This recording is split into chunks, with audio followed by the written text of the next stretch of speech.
the ISI director, Eleni Bastia here, and where did Julie go? Our writing assistant, and then Ken Carpenter, who is currently teaching the capstone for international studies majors.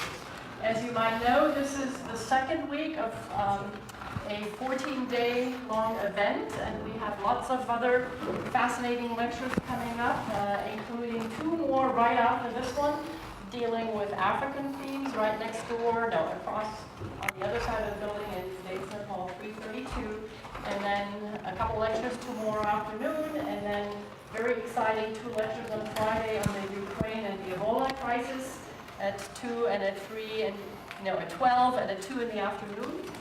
If you need more information, we have a couple of flyers in front here. I do want to recognize the wonderful support that we've gotten for the lecture series from the Colorado European Union Center of Excellence and the New Mexico Humanities Council, as well as numerous sponsors here at UNM. And I want to thank Professor Kendra Koivu for letting us use her class time for this particular lecture, which I think is very relevant to what you're doing in this class. Our speaker today is Joe Jupille, who is the director of the Colorado European Union Center of Excellence. He's also a professor of political science in the political science department at the University of Colorado in Boulder.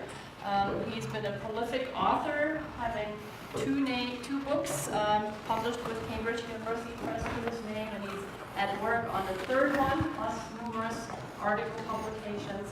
And he will talk today about the European social contract and the Eurozone crisis. So please help me to welcome Joe Jupille. Thank you. Thank you very much. I'm really glad to be here. It's nice to come down here. It's lovely. You're about 2 weeks behind us in terms of the turning of fall. And so I got to enjoy the fall in the Front Range in Colorado, and I come down here and I soak up some more fall, so it's great. And what a wonderful series. I want to thank Eleni and everybody at the International Studies Institute for organizing this. I want to encourage you to take part in this stuff. I tell my students all the time, and my own kids now who are college age, that a college campus has so many opportunities for you to explore, things that you never thought that you would do. They could be talks like this on international affairs, they could be talks on science, they could be musical performances, art exhibits. A campus is just a great place to soak up some things all in one place that you don't always have a chance to do. So I'm really, really glad to be here, and again, thanks for organizing and for having me.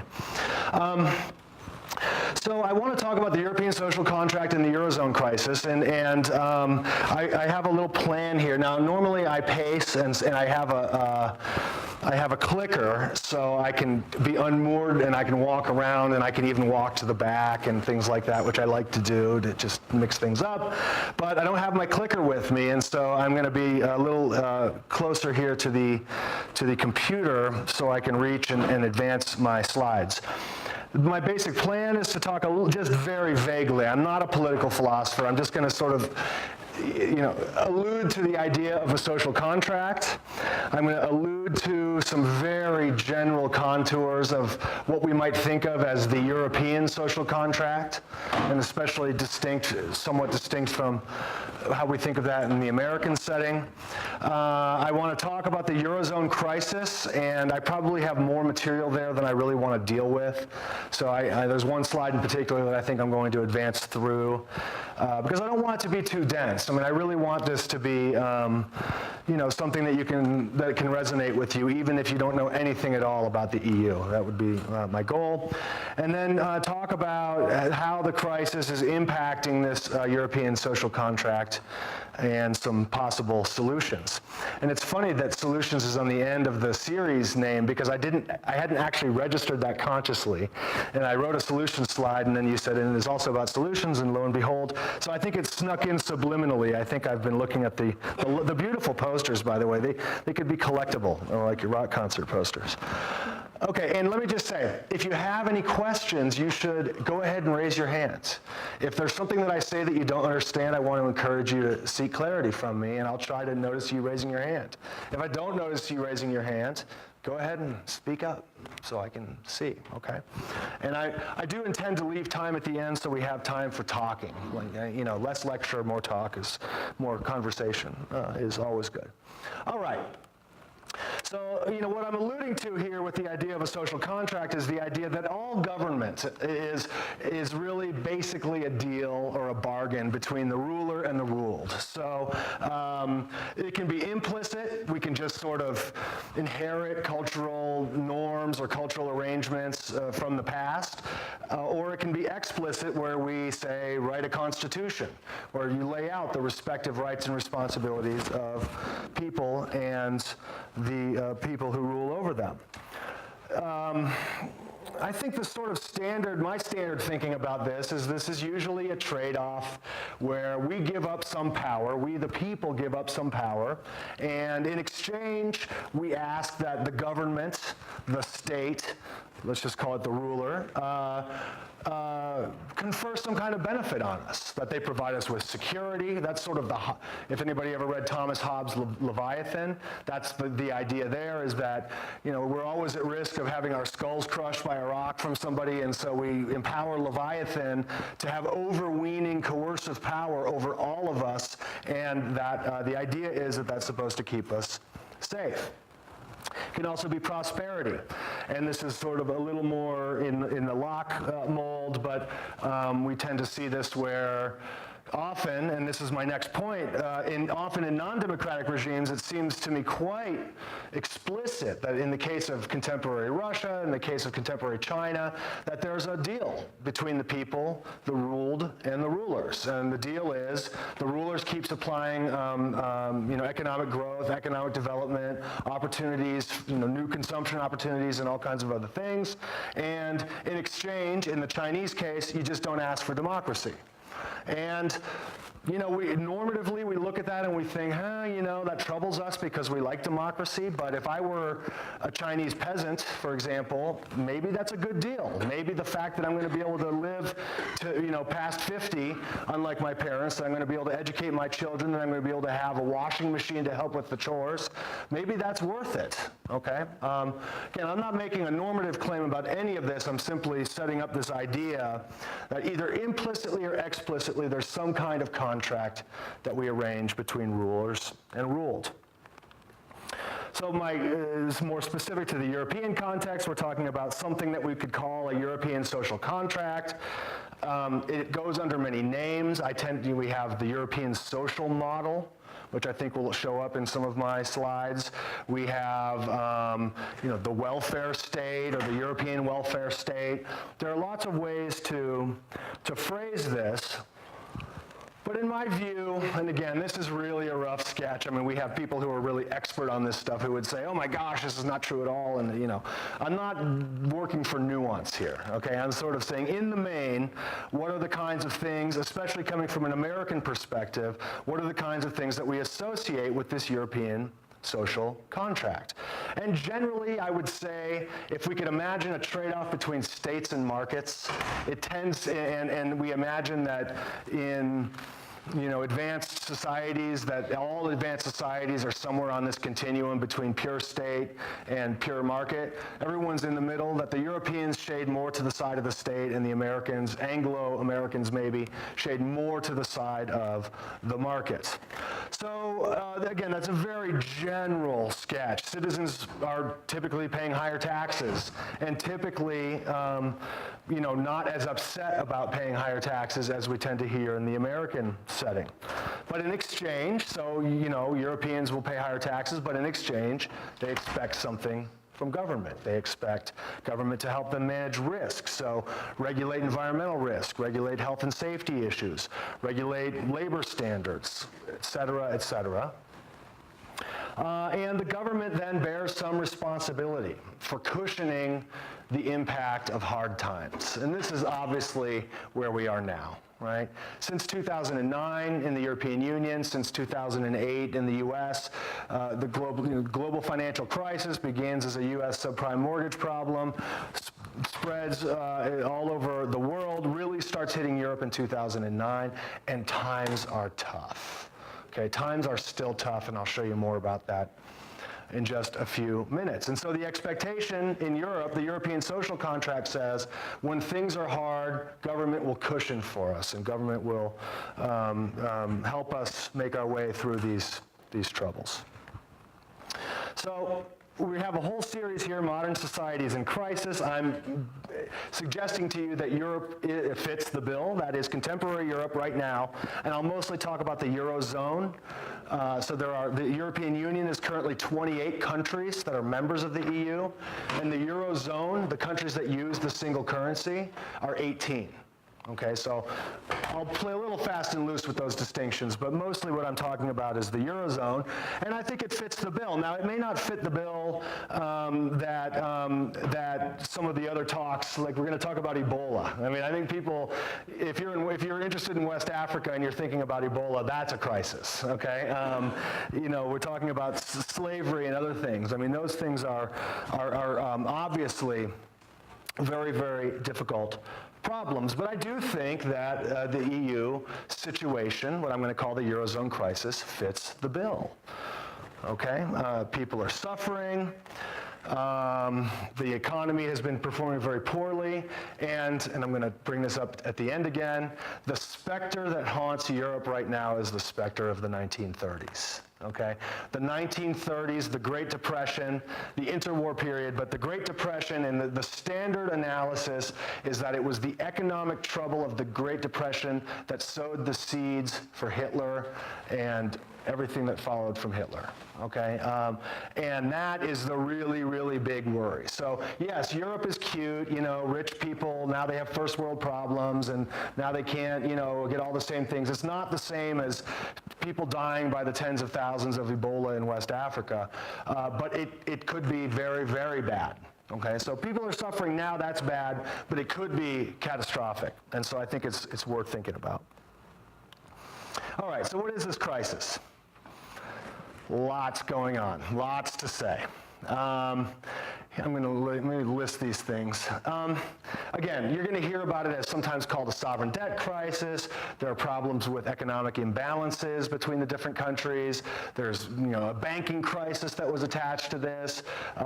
Liquidity crisis. There have been all kinds of sort of things that have come together that we refer to together as the Eurozone crisis. It's partly a crisis of the European welfare state, that both in countries like Greece and Italy, where you have public money being used to buy political support, patronage systems, clientelistic systems, and partly what you're seeing is what happens to a patronage system when the money dries up, okay? And it falls apart like a house of cards, like Greek politics has done. But partly, I think they're, changing demographics and other kinds of challenges that are all packaged up. I want to focus on I want to tell you a little bit about how it happened, and by telling you how it happened, I'm going to be sort of highlighting some of what I think are the key aspects. And basically, to me, at root, it's a debt problem, okay? At root, the Eurozone crisis is a debt problem. So what happened? How did we get here? These are the richest countries in the world. Why are we having debt problems? Well, I'm going to give you 3 reasons. 2 of them were sort of what I call design flaws. Easy here is the Eurozone. So these are design flaws. These were the politics of creating a single currency are difficult. Okay? And think about giving up the dollar. Anybody ever heard of the Amero? No, you haven't heard of it. Anybody who've heard of the Amero? Okay, so there are those who believe that NAFTA, I don't have any, I do have cash. I got a 20. There are those who believe that NAFTA will give rise to a single currency called the Amero. We'll have to give up the dollar. Now, I don't think that's going to happen. But it is true that in Europe, they had national currencies that they were asked, that their leaders basically agreed to give up. And, money it's $20, so, I'm rich, woo.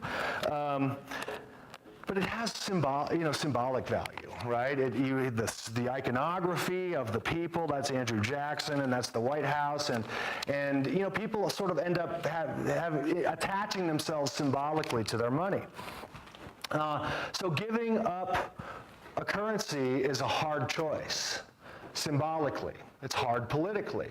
And partly as a result of this, there were some problems in the design of the euro that we could foresee at the time, that people were aware of at the time, that have come back to bite the Eurozone. So I'll talk about two of those problems, and then there's one other spark, I think, that has really set the crisis off.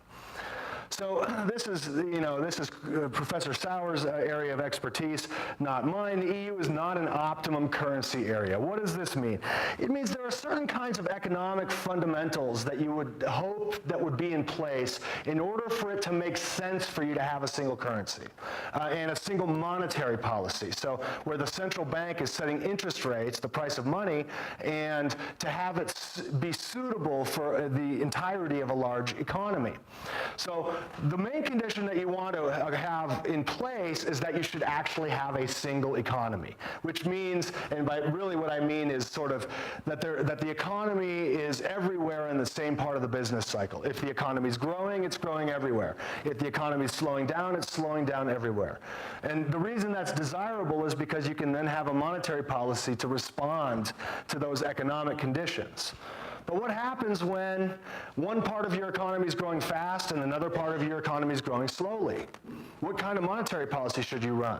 If you run easy money to help the parts that are going slowly, then you're going to exacerbate inflation in the fast-growing parts. If you tighten money to try to keep a lid on inflation in the fast-growing parts, you exacerbate unemployment in the slow-growing parts. So you can't have, it won't work. One size will not fit all. Now, there are many who say the U.S. itself is not an optimum currency area, and there are other kinds of things that can happen in the absence of harmonized sort of macroeconomic cycles that can actually make this work nonetheless. One of them is labor mobility. So the idea is if the economy is growing fast in New Mexico, the economy is slow in the Rust Belt somewhere, that people are going to leave the Rust Belt and move to New Mexico and take the jobs, okay? So when you have high labor mobility, that can actually help you smooth some of the cycles. People can, the economy can function more smoothly. The other big thing that we do in the United States is fiscal transfers. So when the economy is bad in the Rust Belt, then people in the Rust Belt are collecting federal unemployment insurance, and federal unemployment insurance is paid in by the parts of the country that are doing relatively well. So the New York Times did a series of things a year or two ago showing which countries put into the federal budget and which countries draw out of the federal budget. And what you have here is a system of moving money around from one part of the country to other, or from some parts of the country to other parts of the country. So again, you can fail to satisfy the OCA criteria, and you can still have a reasonably well-functioning currency union like we do in the US. We have the dollar as the single currency, and it can work. The problem is Europe doesn't have these things. Okay? Basically. Labor mobility is hard. You have the right to move in Europe, but what happens when you've got 28 countries with 24 different languages? Language is a barrier to labor mobility. I'm not going to move to, there might be a job in Romania, but not being a speaker of Romanian, I'm not going to move to Romania, right? We don't have that, the problem is not so severe in the United States context. So labor mobility is lower, and fiscal transfers, this is a big difference between the federation that we have in the United States and the federation that they have in the European Union, is that the EU doesn't have any spending power. The EU doesn't have any money. It makes rules, and it says, I'm going to make a rule, and you private sector people are going to have to be the ones to bear the cost. So the EU never moves money around. It's not a redistributive project. And as a result, then these problems of not being an OCA sort of endure. Okay, that's one problem in the design. Second problem in the design, and this is a bad problem, and I like to beat Germany up when I can because I'm French, and God knows, it's small payback for our historical relationship. The Eurozone, again, this is the politics of making a single currency, did not have any credible way of forcing member states to keep good care of their finances. Okay, and in fact, it may have created incentives in certain parts of the Eurozone for them to actually spend more than they otherwise would have, because they could borrow, because the Germans are very thrifty, and you know, German money is always going to be sound money, and so the Greeks could basically spend all they want and still benefit from the low interest rates that basically are Germany's interest rates that now apply to Greece. Now, we knew that was a problem. In the 1990s, when they were talking about the single currency, we saw this. They did try to put in some rules which said you have limits on how much government can spend. That's what fiscal means, by the way, government spending. There's limits. So the limit is 3%. You can't have a deficit that's more than 3% of your GDP every year. And you can't have an overall debt, which is the accumulation of your deficits over time, of 60%, more than 60% of GDP. Awesome rule, great rule. Rules are good, right? But the problem is they need to be enforceable. I can say, you know what, I'm gonna lose 25 pounds, right? But if you put a box of Twinkies next to me, I'm not gonna lose 25 pounds. I lack discipline. I probably wouldn't eat Twinkies, but you know, maybe in Boulder, organic Twinkies, okay. They didn't have credibility, and the biggest problem was that the first country to really obviously break the rules was Germany, which is the biggest, strongest country in the Eurozone. And the Dutch got mad about this, and they said to the European Union institutions, they said, you need to discipline the Germans and punish the Germans and force the Germans to abide by the rules that we all agreed to in the treaty that they signed on to. And the European Union, which basically gets all of its money from the member states, wasn't in a position to really enforce that discipline on Germany. They said, why don't you have us go pick on Portugal? But we could do Portugal. Cyprus, yeah, we're all about disciplining Cyprus, but we're not going to discipline Germany.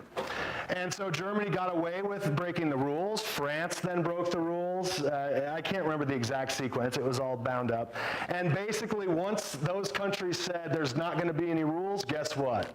It's time to shop, right? Woo, I'll see you when the bar's closed. I got a 20 spot. I'll see you there. Other states then started to flaunt the rules. So there were these design flaws that we knew. Now, then this is the third piece. This is not a design flaw, but this is sort of pouring gas on the fire. So you've got these structural problems, and now what you do is you make money cheap. And now this is not the fault of the governments and politics. This is the fault of markets. Financial markets, for all their brilliance and the wisdom of crowds and efficient markets and all the rest of that stuff, what you're seeing here is the spread on how much markets were charging other countries for their debt relative to how much they were charging Germany. So the higher up the vertical this goes, that means they're charging more to other countries than they are to Germany, which is the safest country. So basically what this tells you when you see these different lines is that markets are discriminating, which is in this context a good thing. They're looking at the fundamentals and they're saying, we think this country is more risky than Germany and they should charge, therefore they should pay a little more because there's a risk they're going to default, so we've got to make it up. This country is even more risky, and so on and so forth. Well, this is the 1990s. Now, what happened? The euro was they were planning the euro all during these years. They pretty much had it figured out here by the late 90s. In 99, is it 98 or 99, the euro became a functioning currency of account, and in 2002 the bills and the coins started circulating. And what this tells you is that this is called a bond spread, that these spreads collapsed to zero basically, which basically meant that markets were saying to Greece, hey Greece, we don't think you're any more risky than Germany. You're just like Germany. So we're not going to charge you anymore to lend you money. And that seemed like a happy place. Right? That seemed like a happy place because everyone was able to borrow and borrow and borrow and so on until they weren't, okay? And so basically then what happens is, as I'm going to say, like one of my summary slides is all hell breaks loose. All hell breaks loose, and suddenly markets go, oh my gosh, we made a bad mistake. It turns out Greece really is much riskier than Germany, and Ireland is not very risky, is not very creditworthy, and Portugal and so on. So again, I think all of these things combined, this is the accelerant. What are you going to do? Somebody's giving you money. What are you going to do? Are you going to say no? No, you're not. You're not going to say no. Hey, I'm going to give you some money, right? Hey, somebody wants that 20 spot. I could drop that thing and somebody could pick it up. So guess what they do? They went shopping. Think about the incentives of politicians, right? Oh, let's spend. Everything is fine. You want more benefits? Let's make more benefits. Let's build more stuff. We'll employ more people. We'll, do all of that stuff. So people basically started borrowing beyond their means. And I've talked mostly about governments, but this is also a private sector story. So in Spain and in Ireland, where you had housing bubbles, basically the bigger problem in Spain and Ireland was private borrowing and not public borrowing. In Greece, it was definitely public borrowing. But basically, you got a bubble, right? People are borrowing more than they can afford to pay, just like in the subprime crisis in the United States, and eventually there's going to be a reckoning. Here's the spark that really set the whole thing alight. In late 2009, there was a new Greek government, and they said, it's good to be in power. Let us tell you what the old Greek government was doing. It was lying to you for like a decade about the economic accounts. So, and again, we all knew this. I remember when Greece was trying to get into the Eurozone, we were talking about, there's no way Greece qualifies, right? They're supposed to have 3% deficit, 60% debt. Everybody knew that Greece didn't qualify. But basically, they really, really were lying. Instead of the annual deficit that they reported of 3.6%, the new government came in and said, it's not 3.6, it's not that far away, it's only 12.7, which is 4 times higher. Okay, that was not good, 3 to 4 times higher. Same thing with debt. Public debt was supposed to be 60%. Turns out it's 113%. Rounding error. And basically, this is where all hell breaks loose. People thought, oh no, Greece with all this debt is not going to be able to even generate enough income to pay off, to service its debt, let alone to run all of its programs. And then people started to think, hey, you know what? It's not just Greece. What about Italy? Uh-oh. What about Ireland? Ooh, not looking good. What about Portugal? That's bad. And suddenly, the whole bubble looked like it was going to burst. And as I say here, all hell broke loose. So this is my slide about all hell breaking loose. I'm not going to talk about it because you don't necessarily, all hell broke loose. Things were bad economically. Things were bad economically, and they continue to be bad economically. So this top measure here is basically GDP in the Eurozone, and this big plunge here is the crisis, the brunt of the crisis in 2009, and then they recovered, and then they went back down into another recession a few years later, and then they recovered. This one ends in 2013, and I give you a little link here. It looks like they're about to enter into what's called a triple dip recession. So things are still not good in the EU. In the Eurozone, the youth unemployment rate, this line doesn't really do it justice, but it is what it is. The youth unemployment rate, okay, which used to be, let's say 15%, is now up around 25% across the Eurozone. And in Spain and Greece, it's over 50%. So youth unemployment, people 25 and younger, half of them are unemployed in Spain and Greece. I saw a statistic this morning that said that 15% of people in the bailout countries, of young people in the bailout countries, so Greece, Portugal, Ireland, and then maybe it would also include maybe Spain and Italy, 15% of them are neither working nor in school nor in any kind of training. So they're like doing nothing. They have nothing to do. I want to suggest that that's a very, very combustible proposition, that young folks who don't have anything to do, they find something to do, and often it's trouble, Okay. So this crisis in the contract, I want to just say a few things about this. The first is that there's a direct effect. So how does the crisis affect the social contract that I talked about? One is the direct effect, which is that the crisis is costly. Government, if you understand what I said to the start about social contract in Europe, government has to pick up the slack when stuff hits the fan. And that's exactly what happens. So this is a measure of social expenditure as a percent of the national GDP, which is the wealth of the country, annual wealth of the country.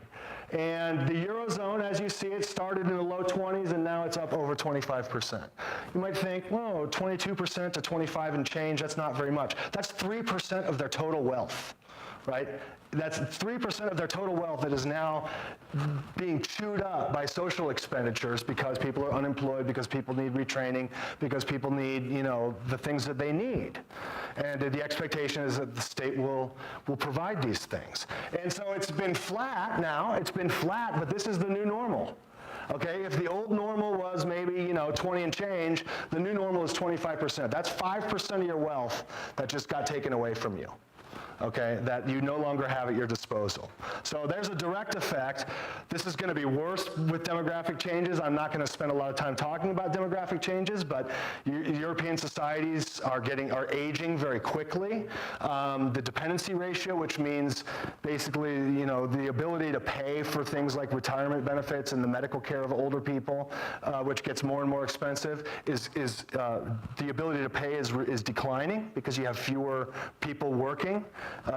Fewer working age people who can contribute in, and that, unless they open the doors to immigration, that's not going to get any better. I mean, that is, you know, they say demography is destiny, and unless some very big changes intervene, I don't see how that is going to survive.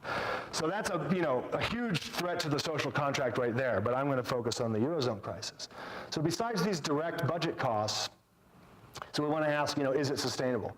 Besides these direct budget costs, I want to talk about just a few things. Protest, okay? So I'm a political scientist, so I worry about the political impact of this stuff. Yes, it's bad when people, you know, don't have the same level of material wealth and so on that they had before, but I worry about the politics. So this is a picture of Los Indignados in Madrid, I guess that is, all over Spain, a year long, it was like a couple of years, it might have been 2011, 2012, in which protesters who were, you know, struggling, right, who no longer had a job because they were public sector employees that was cut, or their benefits were cut, or a training program was cut, or all kinds of other reasons,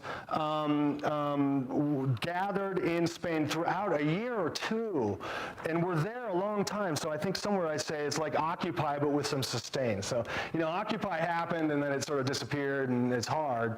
Los Indignados were around for a long time, and there's been an awful lot of this sort of thing throughout Europe.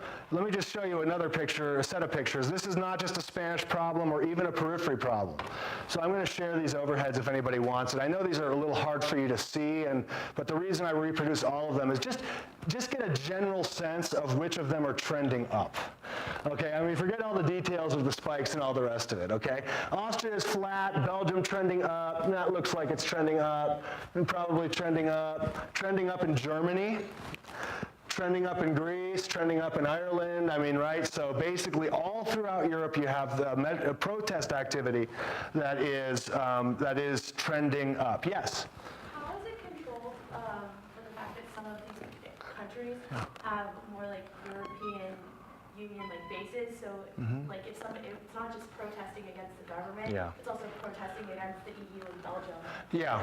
The ECB and Eurozone. Yeah, I mean, that would mostly be the Belgian case. Most of the other institutions, every country has some EU stuff, so in a way that's kind of controlled. It's like pork in the United States. I live in Colorado, why do we have so many federal labs in Colorado? It's partly because our Congress people were successful in getting, you know, pork, bringing home the bacon, so to speak. Every EU member country has at least one EU agency. The vast majority of them are in Belgium, and then Germany, you're right, has the ECB and a few others. So I don't think that's really what's going on. I mean, I don't even know, my RA did this, so I'm not even sure. These are counts, I think, of incidents, and so, you know, bear that in mind. I'm mostly just interested in the trend. Which direction are things moving? And it doesn't look promising. Okay, so protest. Now look, protest is awesome and healthy and good in a democracy, right? Contrary to what one of the school districts in Colorado was trying to institute, where they said, oh no, all you can talk about is the happy, friendly stuff that makes America look good, and you can't do stuff where people were protesting, and some people ask, you know, well, what about like Martin Luther King? I mean, can he be in there? And you thought maybe that would be a good idea. So I'm certainly not saying protest is a bad thing. What I am saying is it's indicative of a malaise, okay, where people feel like the normal channels of politics no longer give them an effective voice, and so they take to the streets. The second piece that I want to show you is voting, precisely this idea of voting instead of protesting, and we can think of these as both complementary strategies for trying to engage politics, right? This is support for hard Eurosceptic parties across Europe. So these are parties of the extreme right or parties of the extreme left. And you know what you see, so here the verticals here are the European Parliament elections, but basically, you know, if you're looking at 2008 as the year before the crisis, and things were pretty flat leading up to that, and then we get this increase, okay, in voting for Eurosceptic parties, which are basically often anti-system parties. So what they're saying is the political class is no good, they've screwed us all over, and we need something else. Yes? Do you think that's based on the Europeans themselves voting, or their reaction to all the people coming into their countries that they're pissed off about?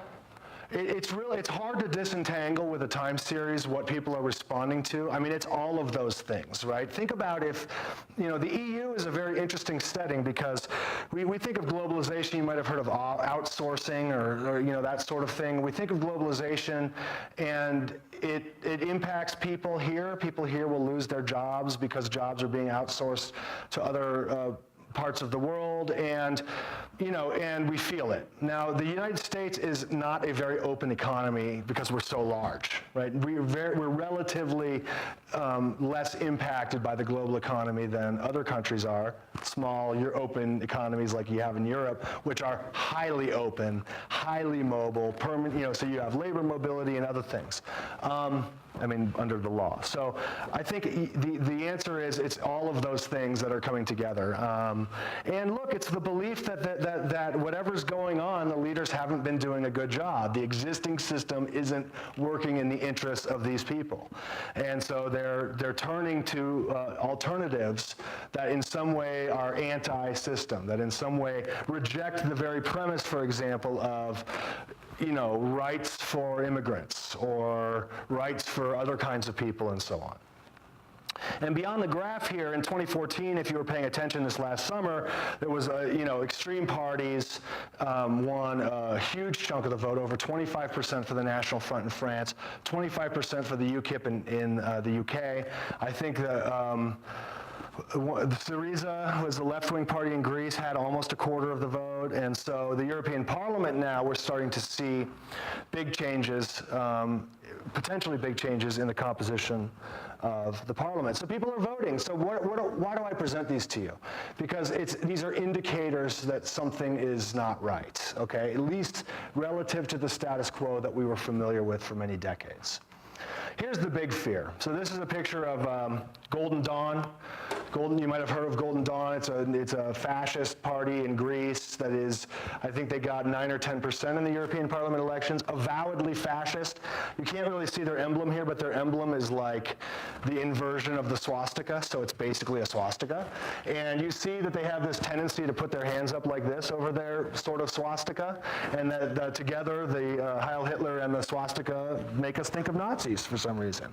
And they say it's a total coincidence. But this is the fear, right? The real fear is that what we're witnessing is an unraveling of a social order that has stood since during the post-war period, so for decades, and that looks frighteningly like the 1930s, in which you have, you know, depression, you know, economic downturn. This triple-dip recession is very worrisome. The rise of anti-system parties. There were reports about rising incidences of anti-Semitic violence, xenophobic violence, and other kinds of things. So this is the big fear. I'm not saying this is, you know, we're back into 1930s Germany or other parts of Europe, but I am saying this is what we're worried about, okay? That if the economy keeps struggling, the social contract, okay, the social contract is being eaten away. is being eroded. The deal that said, we'll pay our taxes and you take care of us, if the government can't hold up its end of the bargain because they can no longer afford, governments can no longer afford to take care of people in the way to which, they've become accustomed, then you start to have problems, okay? You start to have political problems and so on. So this is the big fear. Again, I'm just going to allude to it.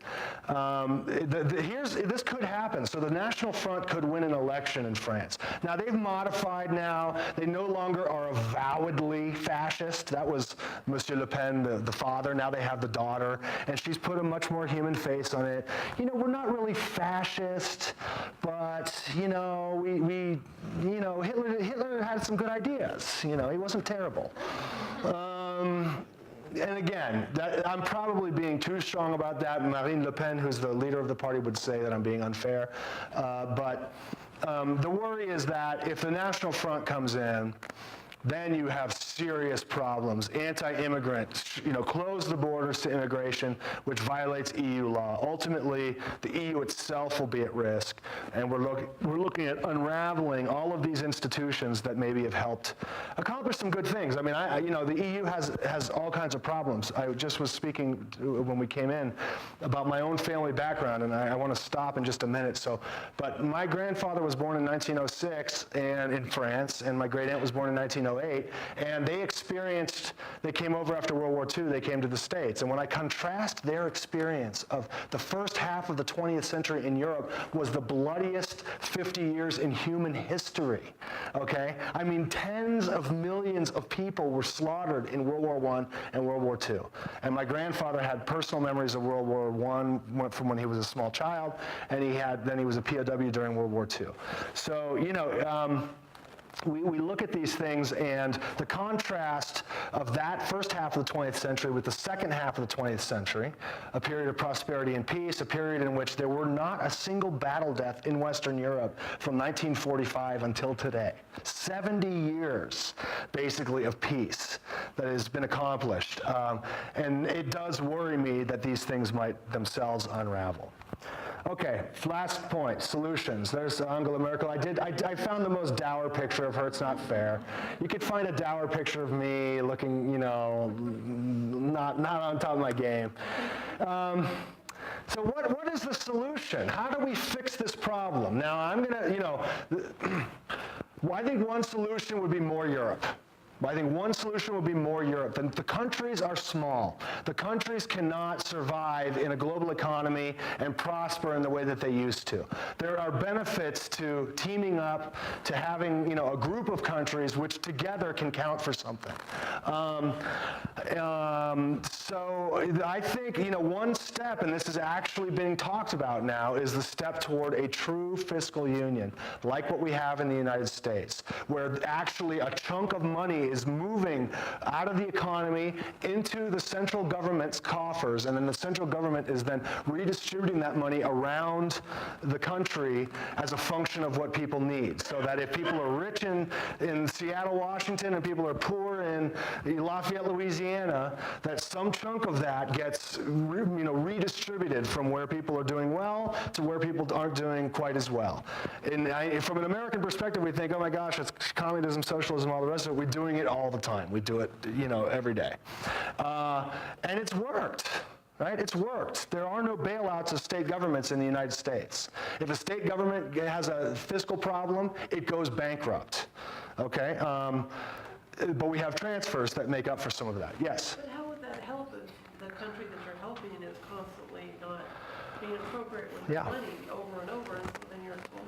Yep. Yeah, I mean, I think that's right. I think there need to be well-functioning rules. I mean, basically what this would mean is you're giving up a bigger chunk of your sovereignty to the EU. Sovereignty means, that you have the right of final decision. Greece preserves its sovereignty, which means it has the right to keep spending like a drunken sailor.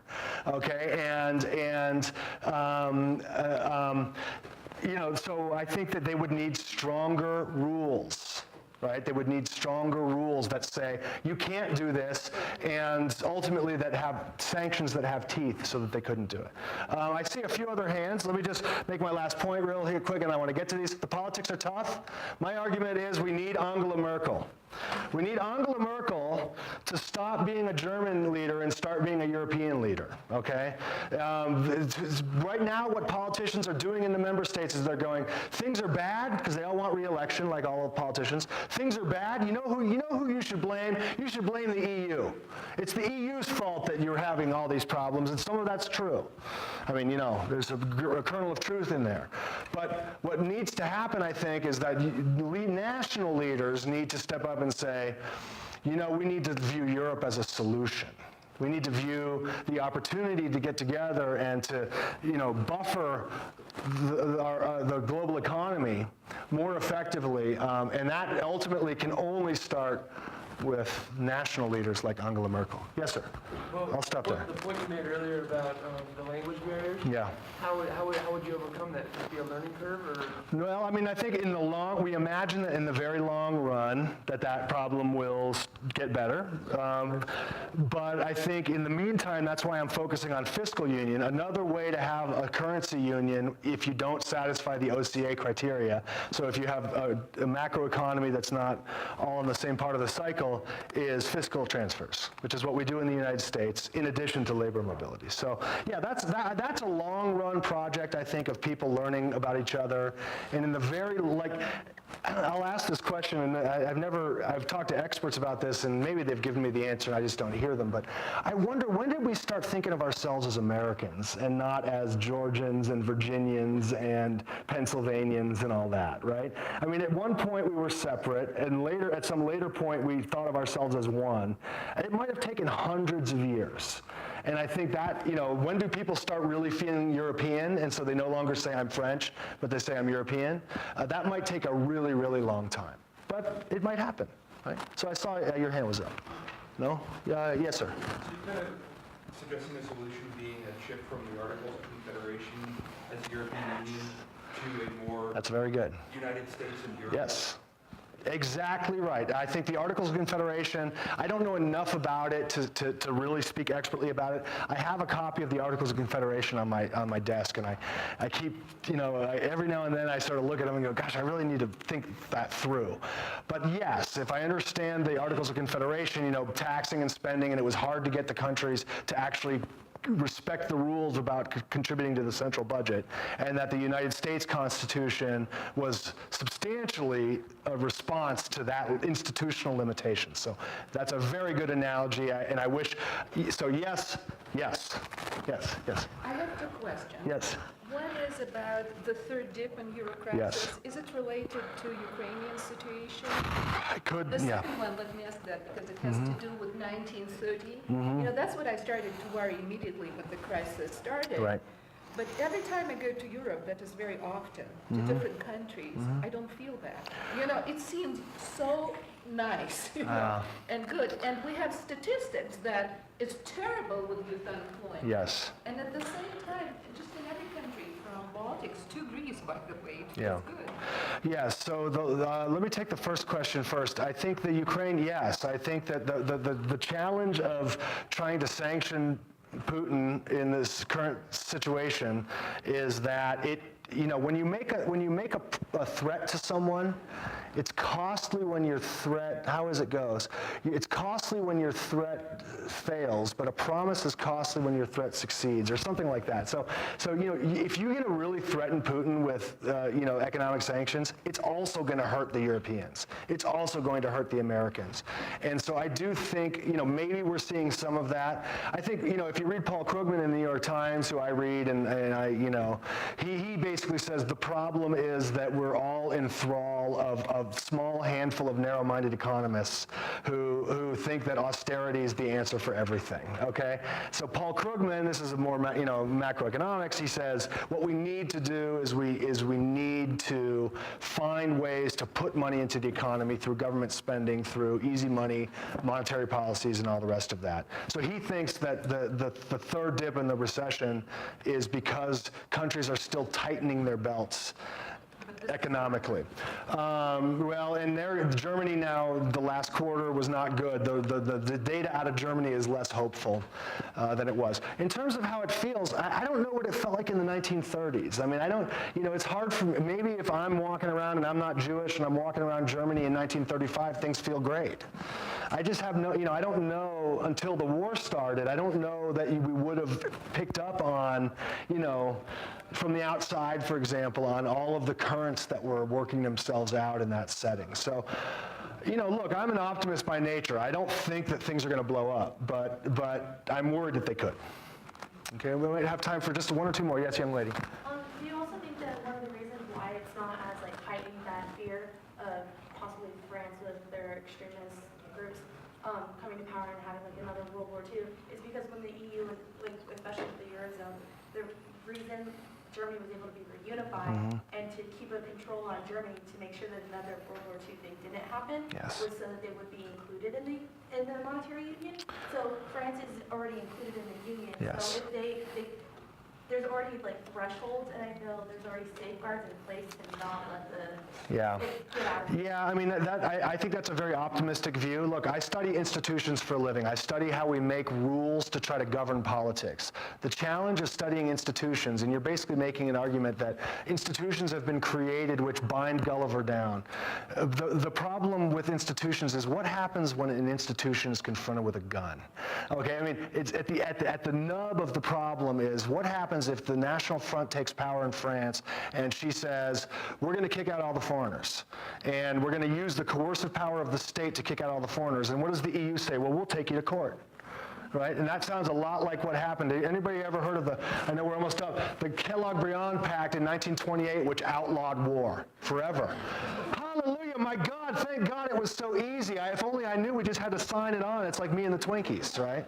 Will not eat Twinkies. Twinkies? Yeah, okay. So I do worry that the institutions will crumble before the coercive power of the states.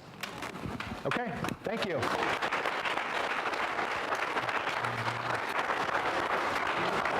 I don't know if it was that too dark. Finishing with my fascist slide. I'm going to say one thing before you guys leave. So remember, I sent out the email. There is indeed class this Friday. So the 24th, there is class.